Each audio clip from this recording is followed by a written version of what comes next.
This is a presentation about Dr. Sylvester Graham.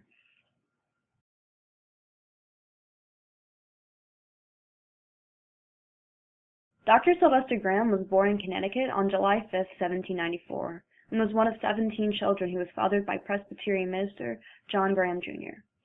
At the age of 22, Sylvester created Graham bread, which was made without the chemicals popularly used by manufacturers to alter the color of bread, such as chlorine, which Sylvester believed made his bread a nutritious and healthy replacement. He believed that by adopting a vegetarian lifestyle, one can be cured of alcoholism and masturbation. An unhealthy diet aroused sexual desires which led to sickness. Not only did his diet omit meals, milk, and alcohol, but spices too. He also shied away from eggs and cheese and butter. Though a seemingly dull diet, he created graham crackers to revive his taste buds. But he wasn't alone. The large amount of followers he had were known as Grahamites. They made up a large portion of his audience when he spoke at an array of American towns and cities.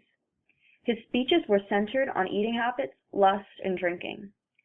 It's also said he was a very compelling speaker. In fact, there are reports saying when Graham voiced his sex-related opinions, it was not uncommon for females to faint. Needless to say, he was widely opposed by 1837's men. But that got a little out of hand when butchers and commercial bankers threatened to riot in Boston.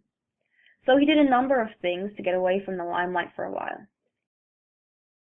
He wrote and published a few books, starting at when he was 43 with the Trustee on Bread and Bread Making in 1837.